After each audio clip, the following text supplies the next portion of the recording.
Hai, saya Azelinda Hardina. Saya akan menampilkan tugas ujian akhir semester saya, yaitu mengenai komunikasi pemasaran jasa dari mata kuliah pemasaran jasa yang diampu oleh Ibu Lenti Saragi, SPD MSI. Selamat menyaksikan. Menurut Kotler dan Kettler tahun 2009, komunikasi pemasaran atau marketing communication adalah sarana di mana perusahaan berusaha menginformasikan, membujuk, dan mengingatkan konsumen secara langsung maupun tidak langsung tentang produk dan merek yang dijual. Komunikasi pemasaran mempresentasikan suara perusahaan dan mereknya serta merupakan sarana di mana perusahaan dapat membuat dialog dan membangun hubungan dengan konsumen. Sutisna dalam Amir Purba tahun 2006 mengemukakan bahwa komunikasi pemasaran merupakan usaha untuk menyampaikan pesan kepada publik, terutama konsumen untuk mengenai saran perbedaan produk di pasar. Kegiatan komunikasi pemasaran merupakan rangkaian kegiatan untuk mewujudkan suatu produk, jasa, ide dengan menggunakan bauran pemasaran atau marketing mix. Untuk menciptakan suatu proses komunikasi yang baik, tentu diperlukan sejumlah unsur yang terdiri dari pertama ada pengirim atau sender, yaitu sumber atau pihak yang mengirimkan pesan kepada pihak lainnya.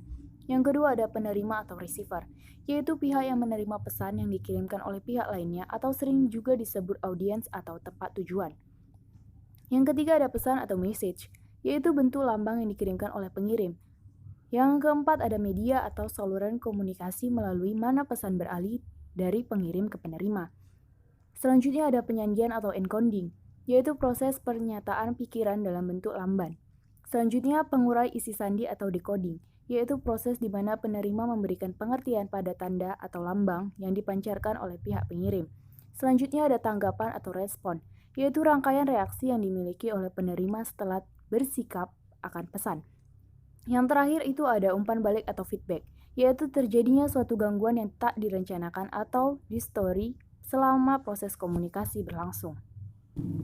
Selanjutnya tujuan komunikasi pemasaran.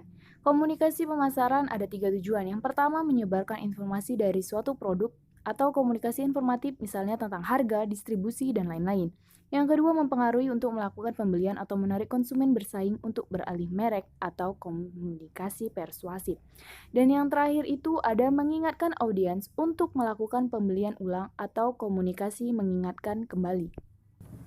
Menurut Lupiwadi tahun 2018, promosi merupakan salah satu variabel bauran pemasaran jasa yang harus dilakukan untuk memasarkan produk jasa. Aktivitas promosi jasa bukan hanya berfungsi sebagai alat komunikasi antara penjual dan pelanggan jasa saja, tetapi juga sebagai alat untuk mempengaruhi pelanggan di dalam kegiatan pembelian atau penggunaan jasa sesuai dengan kebutuhan dan keinginannya. Menurut Herawan tahun 2012 dalam buku Komunikasi Pemasaran, bauran komunikasi pemasaran merupakan penggabungan dari 6 model komunikasi dalam pemasaran, yaitu ada advertising, sales promotion, public relation, personal selling, direct selling, dan word of mouth. Nah, yang pertama itu ada advertising. Advertising atau iklan adalah merupakan bentuk penawaran atau pemberitahuan kepada konsumen dengan tujuan memperkenalkan keberadaan produk yang dihasilkan perusahaan, baik berupa barang atau jasa yang mampu memberikan rasa kepuasan kepada konsumen sesuai dengan keinginannya. Selanjutnya ada public relation. Public relation merupakan upaya komunikasi menyeluruh dari suatu perusahaan untuk mempengaruhi persepsi, opini, keyakinan, dan sikap berbagai kelompok terhadap perusahaan tersebut. Nah, selanjutnya ada personal selling.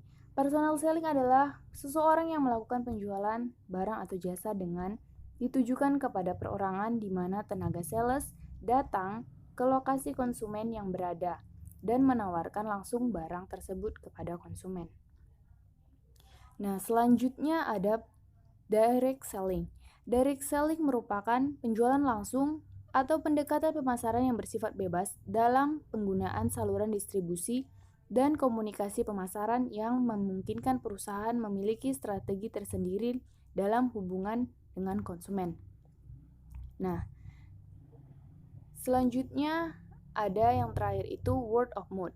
Word of mouth adalah cara berkomunikasi di mana sehingga produk atau jasa menjadi bahan pembicaraan dan direkomendasikan oleh orang-orang yang sudah menggunakan kepada orang-orang yang belum menggunakan.